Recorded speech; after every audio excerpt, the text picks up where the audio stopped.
Con nhà xương. Thế mày không con nhà xương thì con nhà nào? Tôi ở Linh Bình. Vâng ạ, con Chị ở đâu? con ở Linh Bình. Thế à? Con chào ạ. Thế mày ê, khấn là con này các cụ thì con chỉ gặp một tí được. Thế bây giờ tí nhá. Xin thầy ạ. Gặp thầy nào? Đã đi trình đây. Vâng ạ, tạ thị Trịnh là con ông mà ông con và ông nội của con. Tạ thị Trinh. Vâng, đúng rồi. Là ai? Mày phải nói chuẩn, nếu không chuẩn là tao không nói đâu. Con là chào cô. Con chào cô. Ông bà Tạ Thị Trinh là bà nội của con. Còn không phải là bà nội. Con chào cô. Rồi hai con đi đi. Mày có biết thằng Sương là thằng nào không? Chồng con à? Bố chồng con à? Dạ. Bà lộ của mày á. Thế bà Nguyệt ơi. Thế bà tôi là Tạ Thị Trịnh là bà lộ của đứa nào? Của con à? Con là chị gái cho mà. Chúng con là sinh sau cho nên tên các cụ. Sao này bà lộ của chị con? Bà gái chồng bà mẹ của bố chồng con à? Bố chồng con. Là bà lộ của ai? Bác Nguyệt trả lời sao nó đúng? Đây là bà Tạ Thị Trịnh là của mẹ của bố chồng con. Là bà nội của chồng con. Là bà nội chồng con à?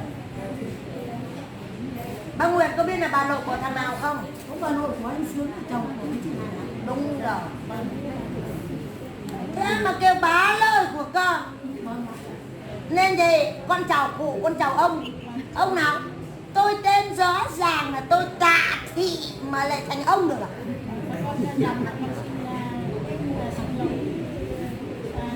Đang ở quê. Chị có làm sao không đây ở chị thế? Sống đem lên luôn. Chị đi tìm các cụ, chị ngồi đây chị khấn là con này các cụ ơi nên cho con được gặp một tí cụ nữa. Đang nghỉ trưa. Xong rồi tôi lên tôi đã nói với chị là tôi là Tạ Thị Trịnh. Tức là tôi đẻ ra anh Sương. Anh Sướng là chồng chị, là cháu lợn của chúng tôi. Nhưng anh thấy anh Sướng đâu? Tôi nói chị điện cho anh Sướng. Nói chuyện với chị hâm hấp như kiểu đéo gì chán lắm.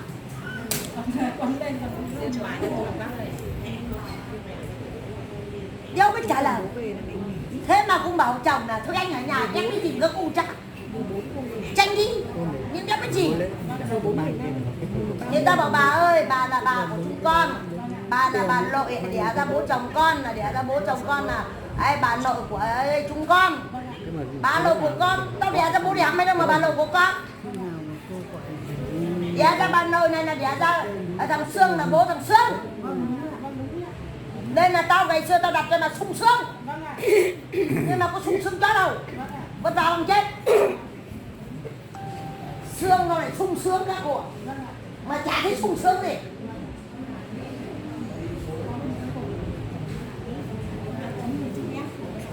Ê bác Nguyệt chưa chết à? Con cũng sắp chết nhưng mà tôi được các cụ đô đạo. Tại vì cái đợt bảo bác ốm đau cơ mà. Con lúc bây giờ bao chồng Ê tôi nói đây là ốm đau đi ra bệnh viện tưởng là đi. Tôi thấy bác là sung sướng kinh lên cần gì. Ê tưởng chết đây hôm ấy chồng nó đánh cho. Lên bà xuống giường tưởng là đi cấp cứu tưởng chết thế mà vẫn chưa chết à? Đấy như này. Con cây thế này về nhà tôi là chồng nó không bao giờ đánh. Đấy còn bác thì chồng đánh nó liên khúc chiều mưa. Đấy, cùng mà đây chị em đấy. Đây chị đây là chị đây là em. Thế mà anh rể thì quý chị gái mình như vàng cứ đây. Ê, còn đây mày thì vì chồng mày đánh cho lên bà xuống giường. Đấy mày về làm dâu người ta mày có thấy sướng không? Đấy cùng chị em mày cùng máu mủ đấy. Thế mà em mày bị ăn đòn nó đánh cho mày về nhà dâu nhà tao à. Ê mày sướng ơi là sướng, không bị chồng chửi, không bị chồng đánh. Thế nên là đây về đây vừa sướng vừa các thứ. Sướng hả? Đã nghe đâu? Vương vẫn đang kêu chứ đang nghe đâu. Thì đang nghe đâu mà. Ê, điện cho thằng Sướng mày đéo điện mày để điện cho. Ê, nhầm. Mày bấm nhầm rồi, mày bấm nhầm cho bác Hoan. Sướng đéo bấm này. Chán đời. Đây, đây là bác Nguyệt, đây về nằm sâu này. Bác thấy anh chị bác như thế bác có cảm bị thèm không? Đây, thứ nhất là đây cũng là chị em. Đây cũng đều đi lấy chồng. Mà đây là thứ nhất là chị mình được sung sướng, được chồng quý, chồng yêu, con quý, con yêu. Đấy bác thấy có sướng không? Còn bác thì về đi ấy, khổ sở. Đó thì nó nghe. Sướng ơi! Sướng hả? À đây, tôi đã mua cái này, tôi chưa cần. Đây là vẫn tầm tác được chưa đây à? Vẫn trùng tu. Nó làm gì cũng biết sướng là sung ra. Không thì điện cho cái Hiền xem nào. Thế cái Yến mê cả thằng Hạnh thế nào, các cháu có khỏe không? Cái Yến thế nào rồi? Thằng Hạnh thế nào? Tôi tin thì tôi đến ngày sáng. Nghe đó.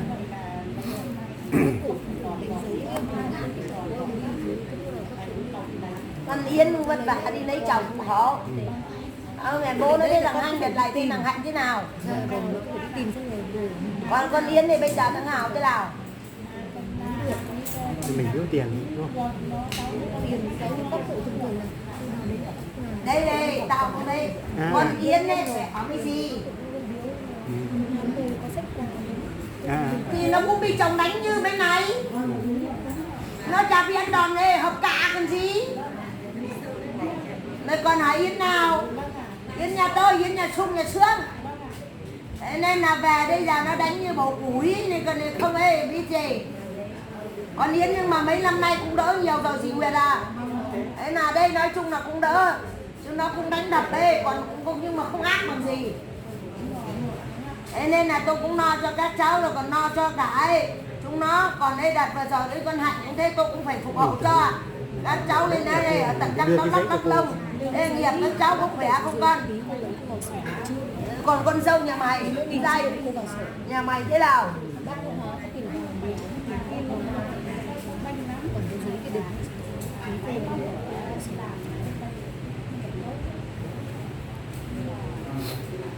Dì Nguyệt nói hộ đi cái. Gấp đợi chị gái chị gì nói thì mãi không được câu. Cháu thì việc làm nó không được làm bây giờ nó phải làm. Tôi hỏi bây giờ nhá, cháu nó làm về cái công việc đấy thì nói chung là đây bây giờ cái mùa này bây giờ bác bảo bây giờ cấy hái người ta cũng cấy ít. Cái thứ hai phân do bây giờ người ta không ê nuôi chuộng mấy. Thế bây giờ cái nghề đấy thì bây giờ phải tưới cây cảnh thì người ta cũng ít thôi chứ người ta có làm đâu. Mà cháu mình này là chuyên về làm cái nghề sản xuất gọi là phân do. Phân đây, các cái phân lạc đạn đấy.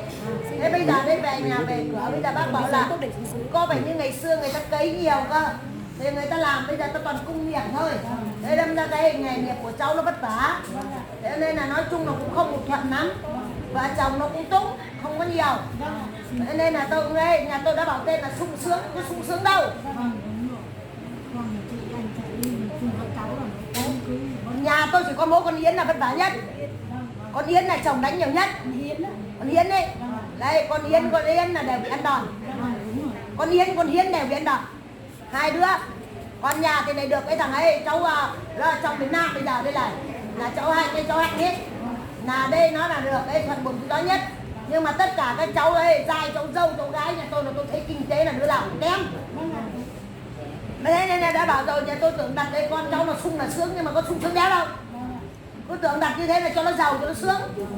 Thế mà vẫn nghèo bố mẹ nữa.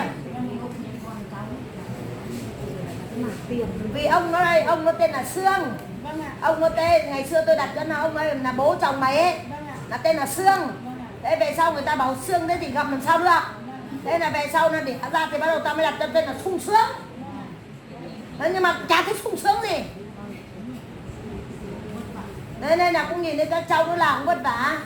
Mang tiếng bây giờ ở Linh Bình người ta thì giàu có, người ta con đi ông nọ bà kia nhưng mà nhà mình vẫn cứ nghèo, ê là nghèo. Nhưng mà nghèo thì gọi là nghèo thôi chứ cũng không phải là đến đói lắm. Còn về bảo các cháu thì tôi đậu cho. Thế còn con dâu nhà chị thì đợt này tôi thấy nó cũng vất vả lắm. Thế còn con Hiến thì là bây giờ đây công việc thì là tôi bảo các cháu thì cứ một điều nhịn 9 điều lành. Chắp lễ chắp bái vào tổ tiên ông bà, cả con Hiến cũng thế.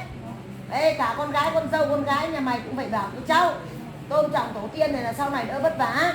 Mà đi lấy chồng mà mình không nghĩ đến cái cội đến nguồn là sau này lộc không có đâu. Còn bây giờ mày ấy bảo nó mày hơn ấy là được mày về mày làm dâu nhà tao nào. Cháu tao nó không hành hạ đánh đập. Nhưng mà cũng vất vả. Kinh tế thì không có. Chứ còn không có như là nhà dì Nguyệt. Dì Nguyệt thì lấy cái máy dì điện cho cháu nó xem nào xem mà sao lại gọi không nghe.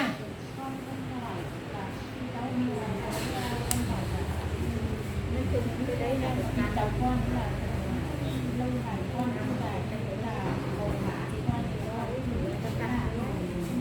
thì Mồ má đấy không tìm được chị mày đâu. Bây giờ đây tìm bao nhiêu năm rồi chứ không phải bây giờ tìm. Tìm ngày xưa là chết bé là bó chiếu. Ê, bé không tìm được đâu. Bây giờ mày có tìm thì tìm cụ khác. chỉ có là 18 tuổi. Không tìm được, mất bộ lâu rồi. Người ta đây là đây người ta đào nhầm nên mất rồi. Bây giờ tìm không được để mai mốt được kinh tế nó có thì tao sẽ tung đủ cho. Điện cho cháu nó xem nào mà sao không được. Điện đứa nào cũng không nghe.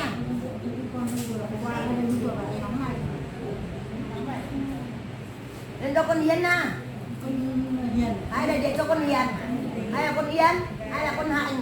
Con trai nhà cháu thì là con chị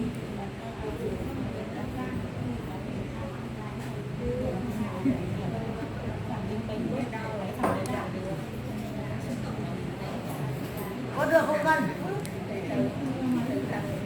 Không ai điện được cho con dâu nó. Không ai điện cho Hiệp được. Để cho cháu nó tí để tôi bảo nó. Bảo là không bây giờ tốt nhất là con phải làm thêm cả cái mảng gì vào. Chứ một cái mảng mà phân do đấy là không ăn thua đâu. Mà nó làm cái nghề phân đạm người ta chả thích có lộc gì. Mấy năm nay kinh tế cứ đi xuống. Xong rồi con cái thì ôm suốt ngày. Vài bữa này thấy bảo ôm. Ra mấy bữa lại bảo là về ngoại.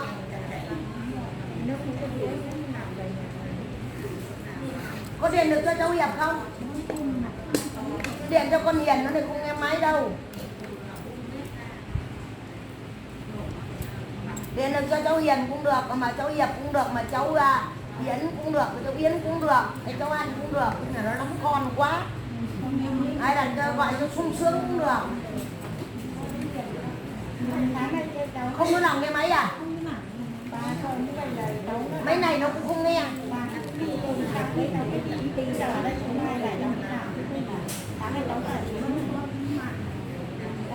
Bữa tôi gọi xem nào. Ôi giờ gọi trực tiếp cơ. À đây rồi, đây rồi. Hiệp ơi. bà nội Hiệp hả? cô nội ngài là con đấy con ơi. Có phải Hiệp không cháu? Cô bảo này theo như cụ thì là cháu phải tìm cái nghề khác cháu làm. Chứ cái nghề phân do thì cụ thấy ế ẩm lắm. Mà bây giờ đây các cháu làm như thế cụ thấy không có lộc mấy đâu. Thì thôi đi về nhà về cửa nghe lời cụ thì là tìm cái công ăn việc làm gì ấy cho nó phù hợp thì làm. Chứ bây giờ đây cụ thấy ở trên trần bây giờ bà con nói xóm người ta dùng ít cái phân lắm. Thì cháu xem thế nào mà bỏ cái nghề ấy đi được thì làm cái nghề khác. Thế hay là không thì các cháu ấy đi rồi là các cụ đậu cho. Không thì là các con các cháu ấy làm cái nghề kinh doanh cái mặt hàng khác. Hoặc là đây cụ đậu cho thuận buồm xuôi gió để mà cho thằng Sướng nó đỡ vất vả. Thế vợ chồng mày có thích đẻ con trai không? Đang nói chuyện nó tao nói chuyện này. Bây giờ đây đẻ 2 đứa con gái rồi có thích cụ cho đứa con trai không? Bây giờ đây các cháu về bảo vợ cháu nào cố gắng lên làm nào đẻ thằng con trai để mà nối dõi tông đường. Rồi là các cụ đậu cho. Thế còn anh em chúng mày vất vả lắm, đứa nào cũng vất vả lắm, kinh tế chúng mày không có. Nhiều lúc là cụ về cụ thấy các cháu nghèo quá cụ cũng buồn lắm. mà cụ điện cho ấy cái Hiền cũng không được, cụ điện cho cái Hiến cũng không được, Yến không được, Hạnh cũng không được, mà điện cho bố mày Đồng Sướng cũng không được, chả biết đi đâu hết rồi.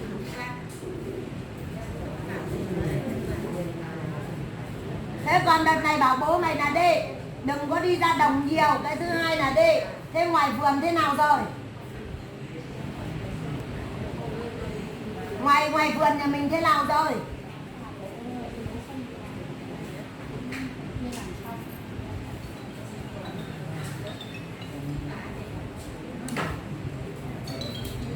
Hả? Vườn bưởi ấy.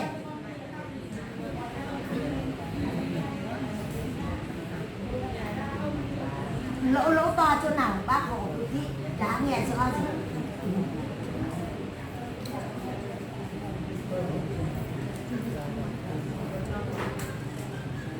Máy quay đấy.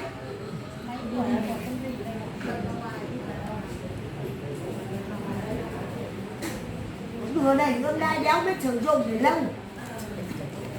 Thế cũng đòi dùng máy to à? Người ta bảo cạnh thì cứ đi tìm cái cạnh đi.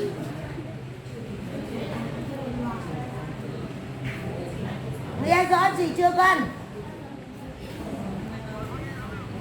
Đấy, gì mày chả biết sử dụng gì. Thế cái bưởi đợt vừa rồi của ấy làm cho hoa nó đỗ nhiều đấy. Bưởi đợt này năm nay có sai không? Thế còn về bảo bố cháu mà. Bảo bố cháu là đây ấy nghe máy chắc là bố mày cũng nghĩ là tầm này bố mày ấy lại dối dãi lại đi đánh cá rồi. Suốt ngày đi đánh cá. Thì đánh cá thì chả làm thuê chứ nhà mình có cá đâu. Thì chả là gọi đi đánh cá. Còn đây về đây suốt ngày đi kéo cá kéo lưới cho người ta. Thế thôi đấy cứ kiếm đây được đồng nào thì được. Chứ nào làm cái gì đâu. Khó lắm, gì mày cũng ngu, gì mày đần lắm. Thế đây là chồng đánh là đúng thôi. Mẹ bảo không bấm cái bác kia, bác bảo là bấm vào cái loa cạnh như là nó lên. Cứ đi chọc còn chữa thế này, chọc thế này thì làm sao mà lên được. Không biết dùng người ta bảo bấm vào cái này nên nó mới to.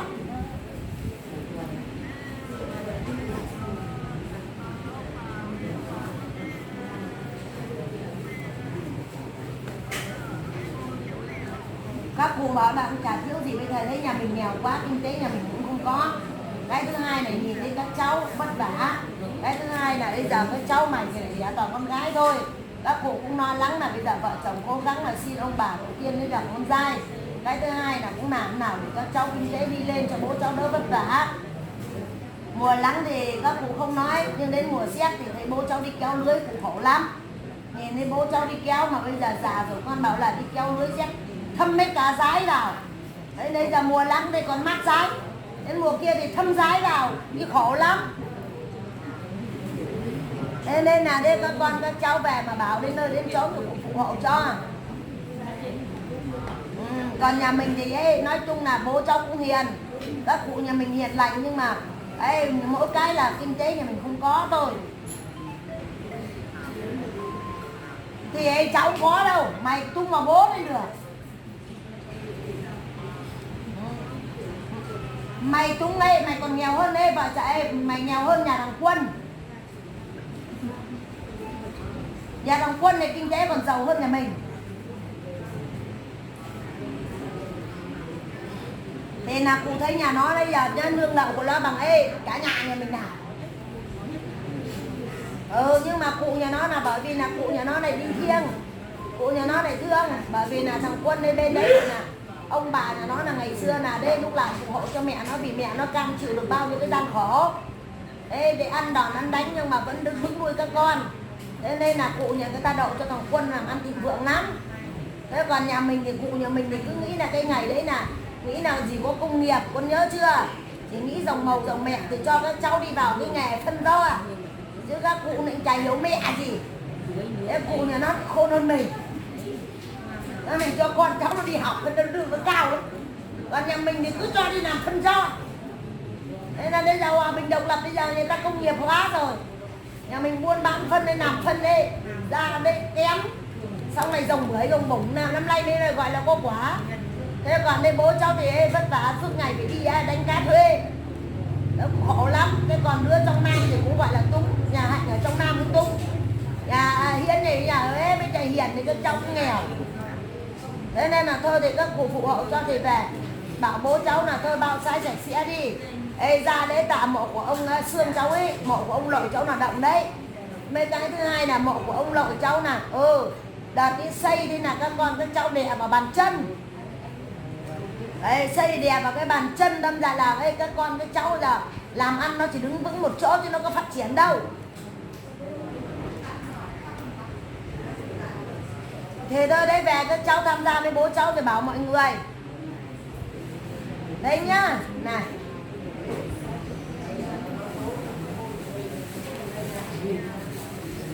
Xây sướng thì đẹp, nói chung là xây thì đẹp lắm, nhưng mà mỗi cái là xây đẹp vào chân.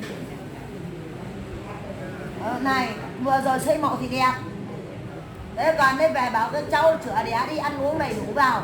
Rồi mua cho chồng nó là ấy, ăn sò huyết.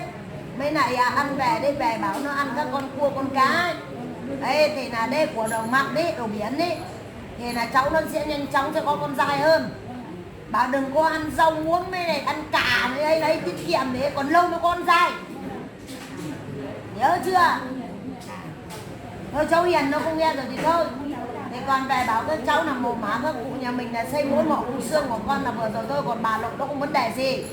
Còn về các cháu thì kinh tế thì tôi sẽ đi lượn qua từ trong Nam ngoài Bắc thì tôi độ cho các cháu cho nó có ăn bất để sau này bằng thằng Quân. Nhớ chưa?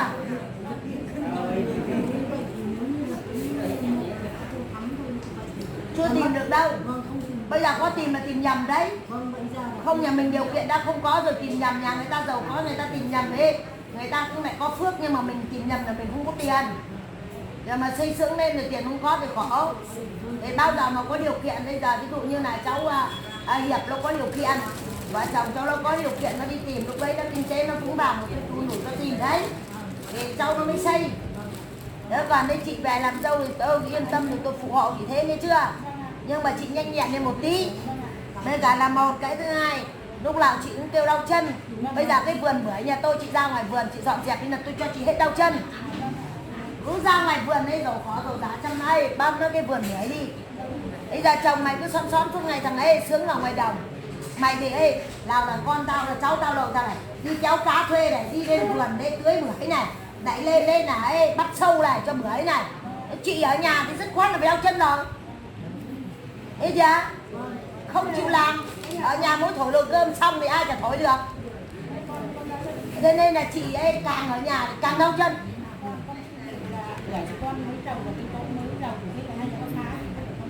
Cá đi làm gì? Bây giờ dưới đấy là con cũng trồng ở nhà cũng nhiều bưởi. Đây cứ để cá đi. Để cá đi xong đầu đà đây cho nó đẹp. Phá làm gì, bây giờ mình trồng mãi mới được cây. Không có đồng gì cả. Bởi vì là bây giờ chị đau thế này là chưa được 15 mới được hơn 8 năm thôi. Thế là đau là hơn 8 năm nay thôi. Thế nên là về đã 15 đâu. Thế bởi vì là chị không ra chị chăm cho cháu dai tôi suốt ngày nhặt cỏ này. Cháu tôi phun thuốc này, cháu tôi dọn dẹp này, chị quay vào đồ cơm này, quay vào mọi đồ cơm này. Chị không dọn dẹp dứt khoát nó phải đau. Chị phải chăm vào thì là cháu tôi nó mới không. Dì Nguyệt, dì thấy có là đây chị gái dì có lười không? Vâng, chắc là so ra như thì đúng lời thật ạ. Đúng, chuẩn. Nên càng lười càng đau chân. Cứ cháu dài tôi làm nhiều là cháu dâu đau chân đó. Cháu dâu thử làm cùng với chồng xem nào, có đau không? Chồng lắng căng trang đồ cái nón dây đang này vườn nhặt cỏ rồi bơm thuốc cỏ, rồi nhặt cỏ nhặt giả rồi bưởi biết. Còn cháu dâu tôi ở trong nhà đây nằm quạt mát thổi cứ bật thổi vù vào bướm, xong xem tivi cứ bấm chú thì chân nó phải đau thôi. Thế nên là 10 này 8 năm nay tôi làm mà chị đau không chịu nổi, cứ chịu khó làm. Thế nhá. Đây là một tôi ngất đi ông trở vào thế là đau giá ngang. Nhớ chưa cháu dâu? Bây bây giờ mình nhà mình cái điều kiện con mình còn túng mở mẹ. Tao nói bây giờ nhiều là đàn bà đây mày cứ nói gì em gái cái đây này, làm tham làm mà chồng nó còn đánh cho như bờ củ kị, nó bóp cổ em gái mày bao nhiêu lần đi cấp cứu. Đấy mày em mày vẫn còn tham làm. Mày bây giờ mày cứ làm một cái gì ôi lăng mặt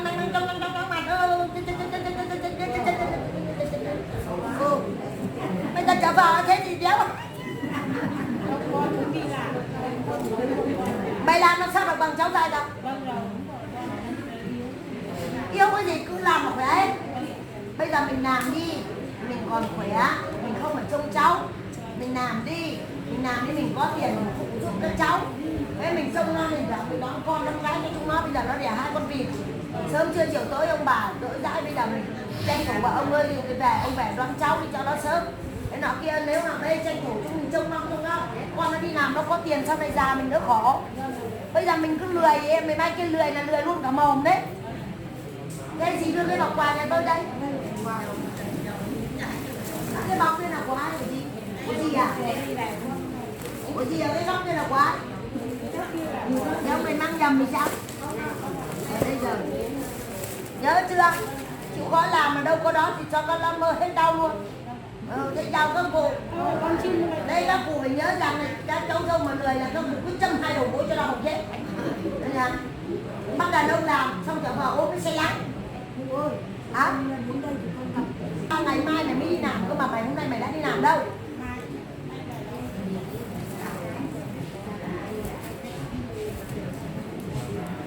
Thế là một cái thứ hai cụ dặn này hiện này. Thế bây giờ thế về nhà về cửa không phải lo lắng gì đâu. Năm nay hè thì là cụ đang bàn với cả mấy cụ rồi, mấy ông bà lộc con rồi. Là cụ sẽ đợt này hè năm nay cụ cho mắt cho mũi này cho cháu để cho học sinh đến nhiều để mà dạy con nhé. Nhớ chưa? Thế con Hiên đâu? Cái Hiên đợt này tên là chồng nó đỡ đánh chưa? Thế còn con Hiên con Hiếp đây đều khỏe chứ.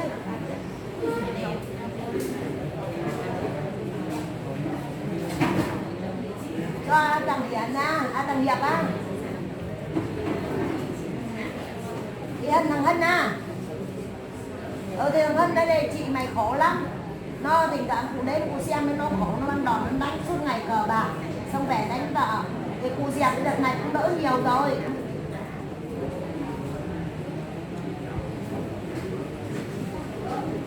Cụ biết rồi, cụ sẽ đỡ. Cái thứ hai là cụ sẽ phục hộ cho.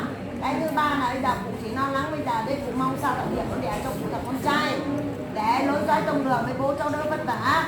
Mấy các cháu làm ăn đợt này nghèo mà các cháu dạy học thì ít tiền có tiền có long rồi là cháu phụ giúp với bố mẹ. Như bây giờ bố cháu cũng ngây tuổi đã già rồi, xong bây giờ suốt ngày đi kéo cá thuê, xong về lại vườn tược thuốc sâu thuốc xia. Thấy bố cháu cũng vất vả lắm nên có tiền có của thì thêm đến là mấy bố mẹ con nhá. Thế về bảo với chúng nó thế rồi cụ đổ cho. Lúc nãy cụ về chắc bố mày đi kéo cá thuê rồi không có nhà.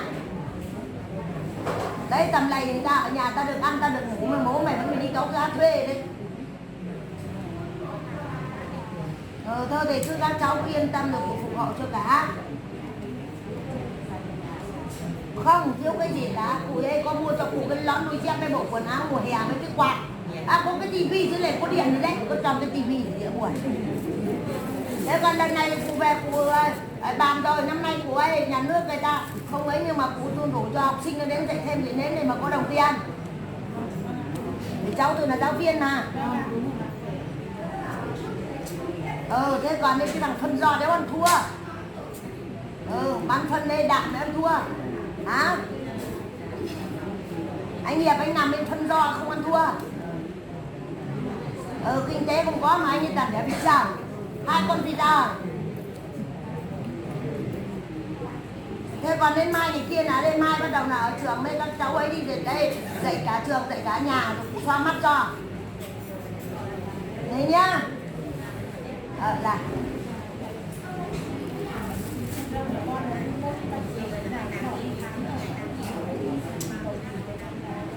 nó có làm sao đâu mà khám.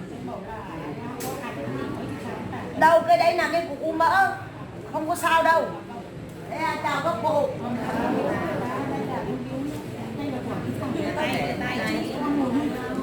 Đây là của ai? của Của cái thằng Việt đây là thằng bán phân. bán phân và cả nhà Thằng nó bán phân. vì đó Thằng đẻ toàn vịt trời.